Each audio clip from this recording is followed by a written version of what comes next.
உங்களுடைய மனது எப்படி இருக்க வேண்டும் என்று தேவன் விரும்புகிறார் என்றால், என் வேலைக்கு ஏற்ற மாதிரி நான் ஆசீர்வதிக்கப்படுவேன் என்கிற மனநிலையை விட்டு, அது உலகத்தானுடைய மனநிலை. இங்கே உன் வேலைக்கு ஏற்ற மாதிரி நீ ஆசீர்வதிக்கப்படல, வானத்தில் இருக்கிற தேவனுடைய விருப்பத்திற்கு ஏற்றாற்போல் நீ ஆசீர்வதிக்கப்படுகிறாய்.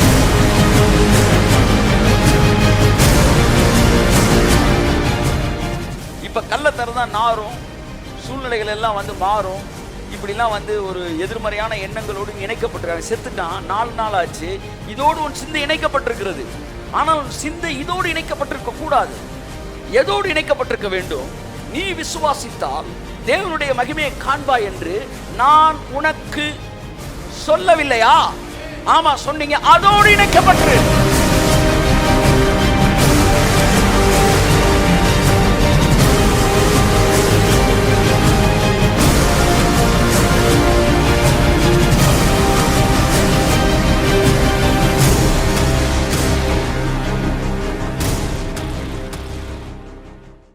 பொதுவாக நான் கூட்டங்களுக்கு ஜனங்கள் வருகிறதுனாலே அவர்கள் ஆசீர்வதிக்கப்படுகிறார்கள் என்கிற ஒரு படம் தான் என்னுடைய வாழ்க்கையில இத்தனை வருட ஊழிய அனுபவத்தில் இருந்தது.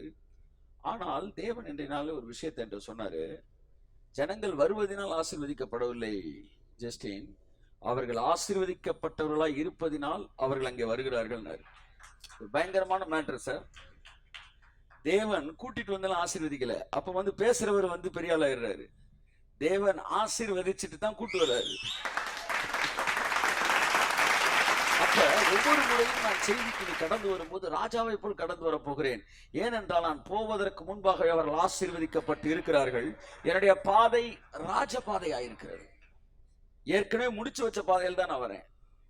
ரிப்பன் கட்டிங் மட்டும்தான் நம்ம வேலை. அதற்கு முன்பாகவே அவர் உங்களை ஆசீர்வதித்திருக்கிறார். நீங்கள் ஆசீர்வதிக்கப்பட வேண்டும் என்கிற எண்ணம் அவருக்கு இல்லாதிருந்தால் உங்களை இந்த ஆசீர்வாதத்தின் செய்தியை கேட்கும்படி அவர் பிளான் பண்ணியிருக்கவே மாட்டாரு. நீங்க கேட்கவே மாட்டீங்க.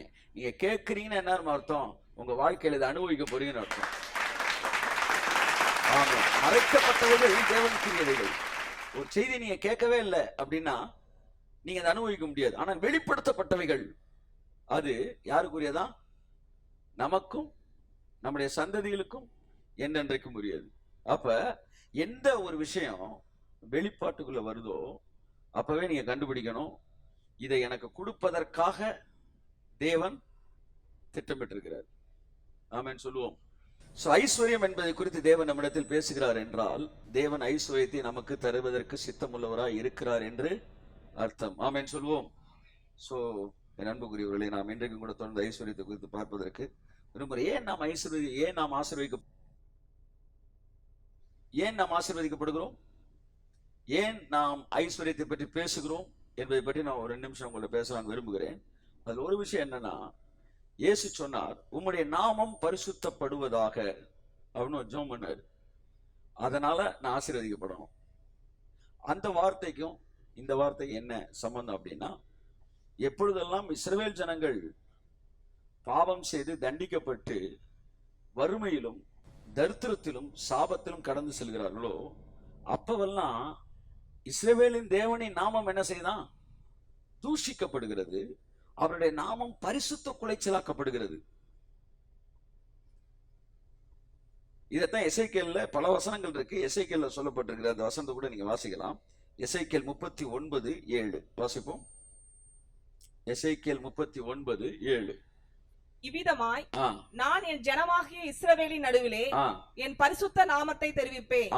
என் பரிசுத்த நாமத்தை இனி பரிசுத்த குலைச்சல் ஆக்க ஒட்டேன். என் பரிசுத்த நாமத்தை இனி பரிசுத்த குலைச்சலாக ஒட்டேன். என்ன சொல்ல வர்றாரு? இனிமே என் ஜனங்கள் வந்து தண்டனைக்குள்ள நான் விட மாட்டேன். அப்படி தண்டனைக்குள்ள விடுறதுனால என் நாமம் தான் பரிசுத்த குலைச்சலாக்கப்படுது. இனிமே உன்னை தண்டிக்க மாட்டேன். இனிமே ஜனங்கள் மத்தியில நான் தண்டிக்க மாட்டேன்ற விஷயத்தை விட ஜனங்கள் மத்தியில நீ தூஷிக்கப்பட்ட ஆளாய், சபிக்கப்பட்ட ஆளாய், நீ வந்து தரித்திரமாய் வியாதியா இருக்க மாட்ட. அது எப்படி சொல்றாரு? இனிமே என் நாமம் பரிசுத்த குலைச்சல் ஆகாது. அப்ப மக்கள் எப்பெல்லாம் கஷ்டப்படுறாங்களோ அப்பெல்லாம் அவர் நாம என்ன செய்யுது? பரிசுத்த குலைச்சல் ஆக்கப்படுகிறது என்றால், எப்பமெல்லாம் நீங்க ஆசீர்வதிக்கப்படுறீங்களோ அப்பெல்லாம் அவருடைய நாமம் பரிசுத்தம் அடைகிறது. ஆமென்.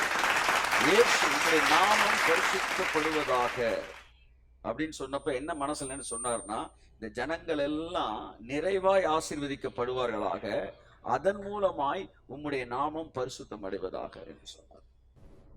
வாசிப்போம். உபாகமம் 11ஆம் அதிகாரம் 10ஆம் வசனம்.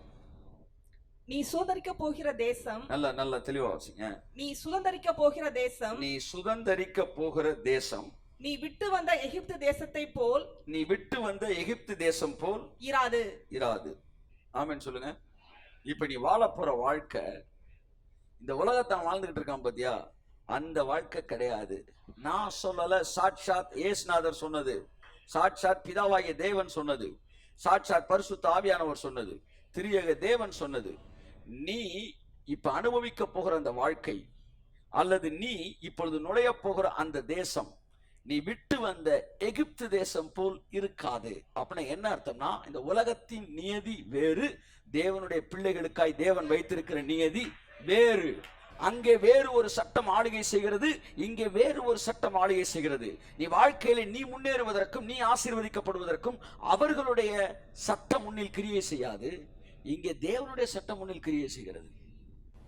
நீ விட்டு வந்த எகிப்து தேசம் போல் இராது. எத்தனை பேரு தேவனுடைய ராஜ்யத்தில் இருக்கீங்க? ஆமென் சொல்லுங்க.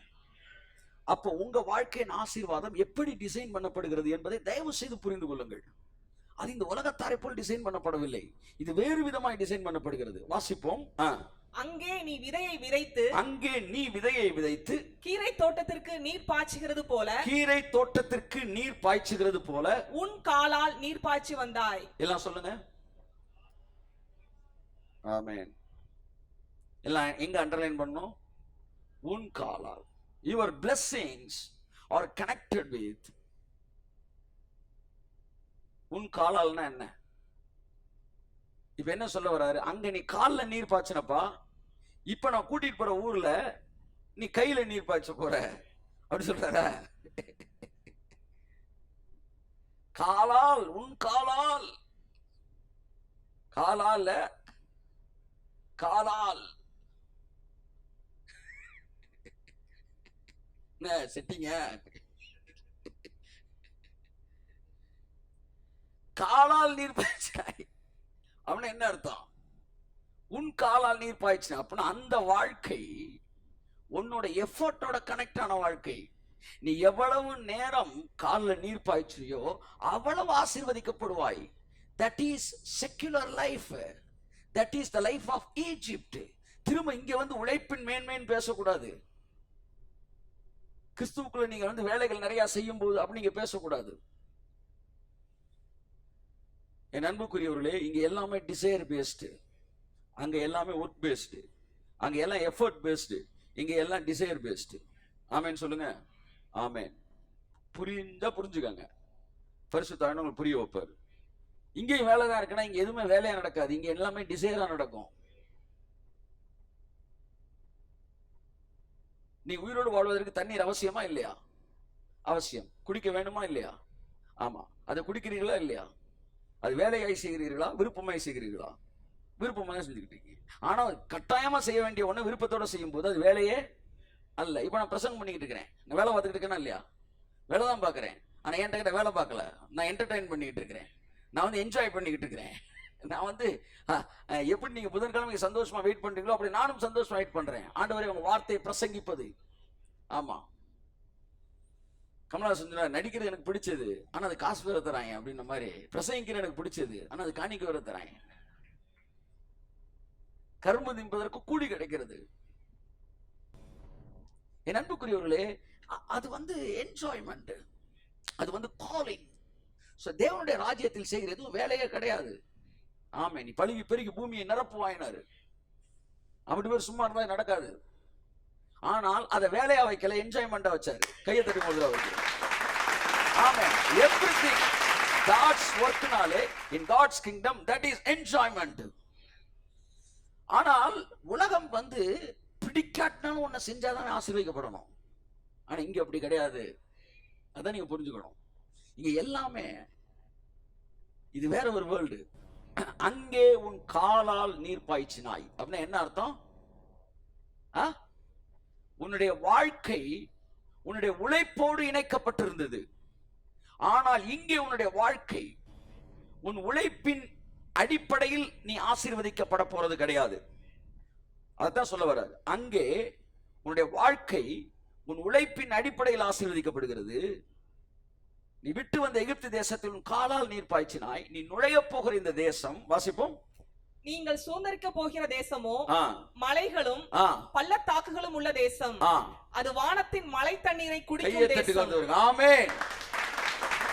இது நீ நடந்து நடந்து விட்ட அதனால வர தண்ணி இல்லடா, இது வான. The life is connected with heaven. அந்த வாழ்க்கை, அந்த ஆசீர்வாதம் காலால் நீர் பாய்ச்சுகிற ஒரு ஆசீர்வாதம். இங்கே இருக்கிற ஒரு ஆசீர்வாதம் என்னது? வானத்து மழை தண்ணீரை குடிக்கிற ஆசீர்வாதம்.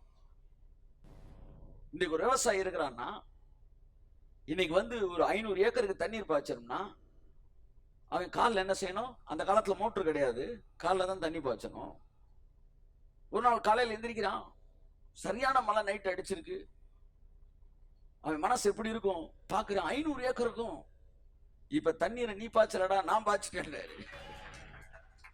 என்ன சொல்ல வரேன்? உங்களுடைய மனது எப்படி இருக்க வேண்டும் என்று தேவன் விரும்புகிறார் என்றால், என் வேலைக்கு ஏத்த மாதிரி நான் ஆசீர்வதிக்கப்படுவேன் என்கிற மனநிலையை விட்டு, அது உலகத்தானுடைய மனநிலை. இங்க உன் வேலைக்கு ஏத்த மாதிரி நீ ஆசீர்வதிக்கப்படல, வானத்தில் இருக்கிற தேவனுடைய விருப்பத்திற்கு ஏற்றாற்போல் நீ ஆசீர்வதிக்கப்படுகிறாய். Your life is destined and designed by your heavenly Father. இது வானத்தோடு இணைக்கப்பட்ட வாழ்க்கை. அதனால மறுபடியும் சொல்லுகிறேன், உங்கள் சிந்தனைகளிலே உங்கள் எதிர்காலத்தை யோசிக்கும் போது உங்கள் சம்பளத்தின் அடிப்படையில் யோசியாதிருங்கள். எதிர்காலத்தை நான் திட்டமிடும் போது இங்க ஒரு 200 பேர் 300 பேர் இருக்காங்க. 300 பேரை மனசுல வச்சுக்கிட்டு நான் வந்து நான் கட்ட போற ஒரு 20,000 பேர் 50,000 பேர் அமரக்கூடிய ஆலயத்தை நினைக்க முடியுமாங்க? அப்ப எதை நம்பி நீங்க பேசிக்கிட்டு இருக்கிறீங்க? ஒரு ஊழியக்காரன் என்னைக்கு சபை நம்பரோட கனெக்ட் ஆனானோ அவ்வளவுதான். ஒரு ஊழியக்காரன் அல்லது ஒரு வேலைக்காரன் என்னைக்கு சம்பளத்தோட கனெக்ட் பண்றானோ அவ்வளவுதான். உங்கள் மனது உங்கள் எதிர்காலத்தை உங்களுடைய வருமானத்தின் அடிப்படையில் சிந்தியாதிருங்கள், தேவனுடைய வசனத்தின் அடிப்படையில் சிந்தியுங்கள். தேவன் உங்கள் சிந்தனை வாக்குத்தத்தங்களோடு இணைக்கப்பட்டிருக்கட்டும். என் வாழ்க்கை எதன் அடிப்படையில் அமைய போகிறது? தேவனுடைய வாக்குத்தத்தத்தின் அடிப்படையில் அமைய போகிறது. My life is designed by the promise of God. தேவனுடைய வாக்குத்தத்தத்தின் ஸ்டாண்டர்ட்ல தான் என் லைஃப் இருக்க போதே ஒழிய என்னுடைய வருமானத்தின் அடிப்படையில் அல்ல. என்னுடைய எதிர்காலம் ஒன்று எனக்கு இருக்கிறது. அந்த எதிர்காலம் மிக பயங்கரமான பிரம்மாண்டமானது. ஆமென். இறுதிய பலகீன உள்ளவங்கள வந்து அநேகர் இருக்கிறனால நான் இப்ப பேசல. என்னுடைய அந்த பிரம்மாண்டமான வாழ்க்கையை இப்ப இருக்கிற வாழ்க்கையில என்ன சுற்றி இருக்கிறோட கனெக்ட் பண்ணா அது என்ன செய்யாது? சான்ஸே இல்லை. ஆனால் இவர்களில் பெரியவரோடு அது கனெக்ட் பண்ணப்பட்டிருக்கிறது. அதான் போங்கே சொல்வாரு, உன் பையில என்ன இருக்கோ அதை வச்சு ஒரு ப்ராஜெக்ட போடாத, அவர் பையில என்ன இருக்குன்ற வச்சு. ஆமா,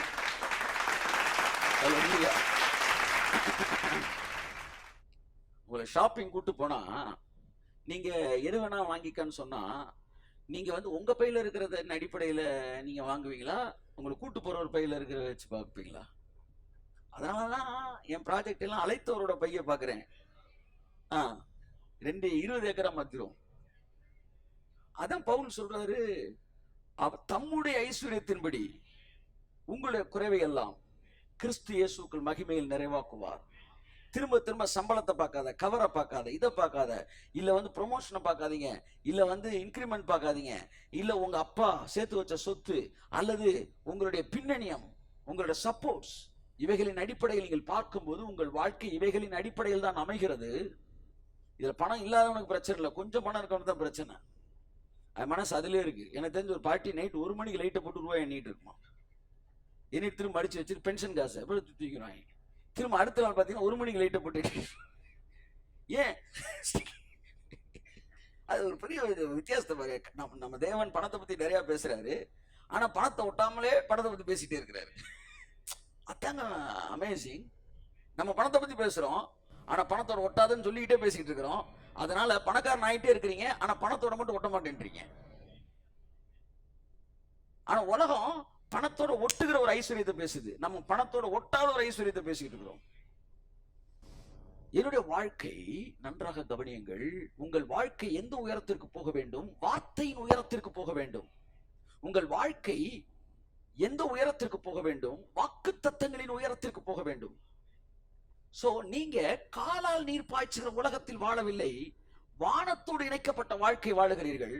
கானான் வாழ்க்கை என்பது என்ன? வெறும் உழைப்பின் அடிப்படையில் வருகிற வருமானத்தை நம்பி வாழ்வதல்ல. இதற்கு மேலா 8 திசைகளிலும் கதவுகளை திறந்து என் தேவனாய கர்த்தரை ஆசீர்வதிக்க முடியும் ஆண்டவரே. ஆமென். 365 நாட்கள் தேவனாய கர்த்தருடைய கண்கள் அந்த தேசத்தின் மீது இருக்குமா? ஆமென். நான் ஜெபம் பண்ணிட்டேன் இயேசு நாமத்துல, ஆமென் சொல்லிட்டேன். இனிமே என் பேங்க்குக்கு என் அக்கௌண்ட்டுக்கு 365 நாளும் அள்ளி தட்டிக்கிட்டே தான் இருப்பாரு. நான் ரிசீவ் பண்ணிட்டேன், தேவன் ரிலீஸ் பண்ணிட்டாரு. நீங்க ரிசீவ் பண்றீங்களா? 7ஆம் தேதி சம்பளம் வாங்குறீங்களா? 1ஆம் தேதி சம்பளம் வாங்குறீங்களா? அன்னைக்கு ஒரு நாள் கதவு திறக்க நினைக்கிறீங்களா? நீங்கள் விசுவாசித்தால் 30 நாட்களும் உங்களுக்கு கதவு திறக்கும். ஆமென், ஆமென். நீ விசுவாசிக்க கூடுமானால். பயங்கரமான வார்த்தை. ஆமென். நியூ டெஸ்டமென்ட்ல இஃபே கிடையாது, எல்லாம் ஓல்ட் டெஸ்டமென்ட் தான். ஒரே இஃப். நீ விசுவாசிக்க கூடுமானால். இன்னும் இந்த பழைய துணியை பாதி ரேட்டுக்கு விற்போம் நினைச்சுக்கிட்டே இருந்தீங்கன்னா அதே தரித்திரம் தான் வீட்டுக்குள்ள இருக்க போகுது. என்னைக்கு கர்த்தர் காலம் சொன்னாரு, இனிமே இந்த பாதி ரேட்டுக்கு விற்கிறதே காரா இருந்தா கூட ஒரு ரேட்டு போட்டுக்கெல்லாம் விட்டுற, அப்படியே கொடுத்துரு. புது கார் வாங்க போறியா, பழைய காரை கொடுத்துரு. ஆமென், ஆமென். பெரிய வீட்டுக்கு போக போறீங்களா, பழைய வீட வரமாட்டேன் கொடுங்க, கொடுத்துரும். ஆமென். என் வாழ்க்கையில இது எல்லாம் செயல்பாட்டுக்கு வரும். ஆமென், ஆமென். என்ன வந்துட போகுது அப்படின்ற இடத்துக்கு வரணுங்க நம்ம. அப்ப என்னுடைய மனது கானான் வாழ்க்கை அனுபவிப்பதற்கு எதோடு இணைக்கப்பட வேண்டும்? என்னுடைய உழைப்போடு இணைக்கப்படுவது இல்லை, அது வானத்தோடு இணைக்கப்பட்டது. வானத்தின் அது வானாதி வானங்களுக்கு மேலாய் வீற்றிருக்கிற தேவாதி தேவனுடைய எண்ணங்களோடு இணைக்கப்பட்டிருக்கிறது. அதான் கர்த்தர் சொன்னாரு ஆபிரகாமை பார்த்து, நீ வெளியே வந்து வானத்தை அண்ணாந்து பார். ஆபிரகாமே, உன்னுடைய வாழ்க்கை வானத்தோடு இணைக்கப்பட்ட வாழ்க்கை. என்னுடைய வாழ்க்கை வானத்தோடு இணைக்கப்பட்ட வாழ்க்கை. என்னுடைய வாழ்க்கை வானத்தோடு இணைக்கப்பட்ட வாழ்க்கை. அதான் ஆபிரகாம் சொல்றான், எடுத்துக்கங்கன்றான். சொல்றான், வானத்தை பூமியையும் படைத்த தேவனாகிய கர்த்தரிடத்தில் என் கரங்களை உயர்த்துகிறேன். ஆபிரகாமை பணக்காரன் ஆக்கினேன் என்று நீ சொல்லாதபடிக்கு. கையெழுத்து, கையெழுத்து, கையெழுத்து. எத்தனை நாட்கள், எத்தனை என் வாழ்க்கையில 16 வயதில் பிரசங்கம் பண்ண ஆரம்பித்தேன். மிகுந்த மனத்தாழ்மையோடு பேசுகிறேன், மிகுந்த மனத்தாழ்மையோடு பேசுகிறேன். என் மனதிலே மிகுந்த மரியாதை வைத்திருக்கிறேன் என் ஊழியங்களுக்கு உதவி செய்கிறவர்களுக்கு. கர்த்தர் அதை அறிவார். I am praying for them. I am blessing every day. ஆனால் கடந்து வந்த பாதையை திரும்பி பார்க்கிறேன். எத்தனை ஐஸ்வர்யவான்களை நாம் கடந்து வந்திருக்கிறோம். எவ்வளவு பேர் நம்ம கடந்து வந்திருக்கிறோம். ஆனால் தேவன் பாருங்க, உங்களை ஒரு மனுஷன் நான் தான் பணக்காரனாக்குன்னு சொல்லக்கூடாதபடிக்கு, யாராச்சும் உங்களுக்கு ரெகுலர் இது பண்ணும்போது உங்க மைண்ட் அதுல பிக்ஸ் ஆகும் போது நீங்க ஐயோ போயிட்டான் இல்ல, தேவன் கரெக்டா வேலை பார்த்துக்கிட்டு இருக்காரு. வருத்தப்படுவதற்கு நீங்க ஒண்ணு புரிஞ்சுக்கணும், நீங்க தேவனோடு இணைக்கப்படுவதற்கு நீங்க அழைக்கப்பட்டிருக்கிறீர்கள். ஆகவே அவர்கள் நீங்கள் ஆசீர்வதித்துக் கொண்டே இருக்க வேண்டும். ஒன்றை புரிந்து கொள்ளுங்கள், நீங்கள் தான் ஆசீர்வாதமாய் இருக்கும்படி அழைக்கப்பட்டிருக்கிறீர்கள். நீங்கள் மற்றவர்களுக்கு ஆசீர்வாதமாய் இருக்கும்படி அழைக்கப்பட்டிருக்கிறீர்கள். ₹1 உங்களுக்கு கொடுத்தாலும் அவர்கள் மேன்மையானவர்கள். நீ கூட பிறந்தவங்களுக்கு 10 ரூபா தருவானாங்க. ஆனால் யாரோ ஒருவர் உங்களுக்கு 100 ரூபா கொடுக்குறேன்னா எவ்வளவு பெரிய விஷயம் யோசிங்க. You have to honor them. ஒரு முறை உங்களுக்கு ஒரு உதவி செய்த கூட நீங்க மறக்க கூடாது வாழ்க்கையில. ஆனால் ஒன்றை புரிந்து கொள்ள வேண்டும், உங்கள் இருதயம் வானத்தையும் பூமியும் உடையவராகிய தேவனோடு இணைக்கப்பட்டிருக்க வேண்டும். நன்றி உள்ள இருதயம் இருக்க வேண்டும். சார்ந்து கொள்ளுகிற மனநிலை இருக்கக்கூடாது. உங்கள் வாழ்க்கையில நீங்க கம்பெனியில வேலை பார்க்கலாம், தேவன் கொடுத்த அந்த வேலைக்காக நன்றி சொல்லலாம்.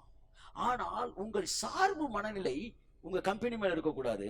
உங்கள் சார்பு மனநிலை தேவனோடு இருக்க வேண்டும். இன்னைக்கு 10 பேர் ஜாக்கெட் கொண்டு வந்துருவாங்களா, அப்படியே அந்த எகிப்து தேசத்துல அப்படியே வந்து அப்படியே வாழ்ந்து மடிஞ்சிருவோம் என்று ஒரு அந்த மனநிலையிலிருந்து அறுக்கப்பட்டு வெளியே வரணுன்ற மனுஷன் ஆதி மனுஷன் இப்படிதான் இருந்தானா கர்ப்பத்துல. அப்புறம் என்ன செய்யறான், அப்படியே கொஞ்சம் கொஞ்சமா நிமிந்து அப்படியே நடக்க ஆரம்பிக்கிறான். அதுக்கப்புறம் என்ன செய்யறான், அப்படியே சிஸ்டத்துக்குள்ள கம்ப்யூட்டர்ல உட்கார்ந்த உடனே திரும்ப ஆதி மனிதன் மாதிரி என்ன ஆயிடுறான், கர்ப்பத்துல உட்கார்ந்த மாதிரி ஆயிடுறான். இது ஐடி ஃபீல்டுல இருக்கவங்க திரும்ப அப்படி ஆயிடுறாங்க.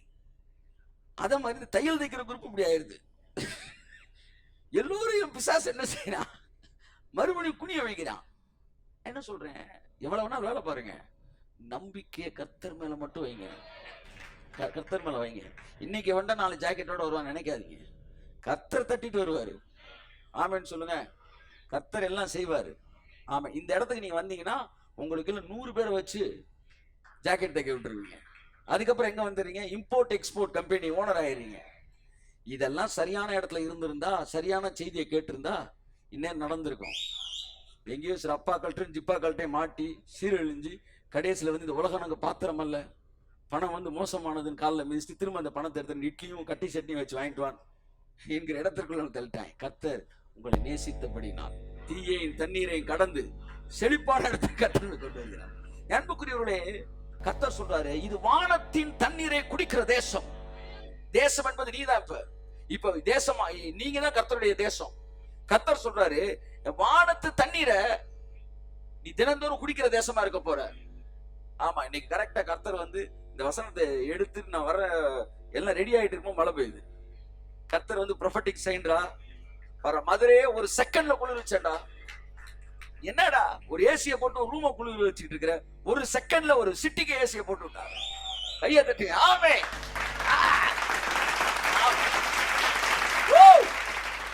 அதான் உன் நினைவுகளின் நினைவுகள் அல்ல, பூமிக்கு வானம் எவ்வளவு உயரமா இருக்கிறதோ அவ்வளவு உயரமானது தேவனுடைய எண்ணம். ஒரே ஒரு ஆளை வச்சு அம்புட்டை முடிச்சு விட்டு போயிடுவாரு.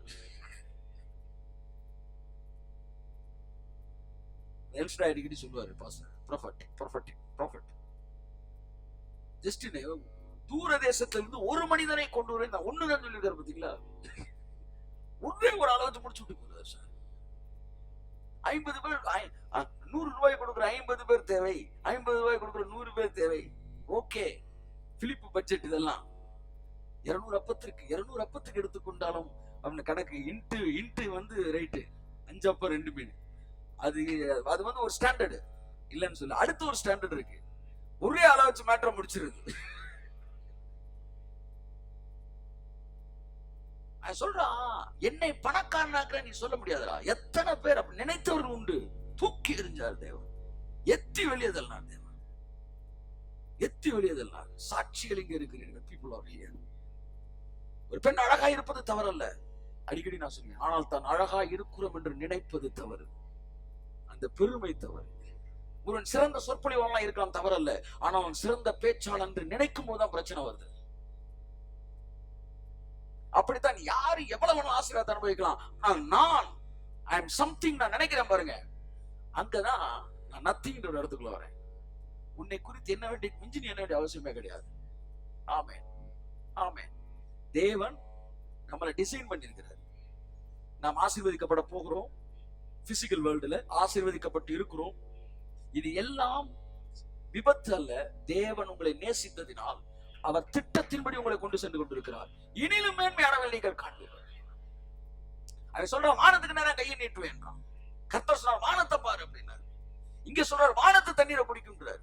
ஏன் சார் வானம் பேசி, ஏன் 5:2 எடுத்து வானத்தை அண்ணாந்து பார்த்து, because we are connected with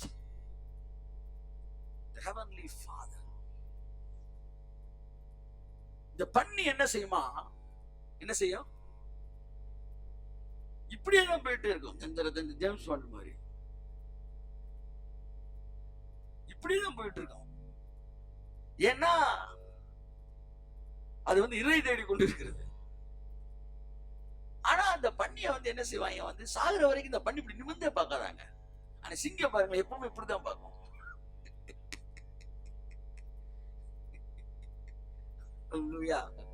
சிங்கம் நிமிர்ந்து தான் பார்க்கும். சார் நான் சொல்றேனே, உங்க சூழ்நிலைக்கும் நீங்க ஆசீர்வதிக்கப்பட்டிருக்கும் சம்பந்தம் கிடையாது. நீங்க ஆசீர்வதிக்கப்படுறதுக்கும் பரலோக அந்த செனட்டுக்கு தான் சம்பந்தம் இருக்கு. உங்க ஆசீர்வாதம் அங்க பரலோக செனட்ல முடிவு செய்யப்படுகிறது. அவன் அடுத்த டைமென்ஷன் கூட்டு போயா.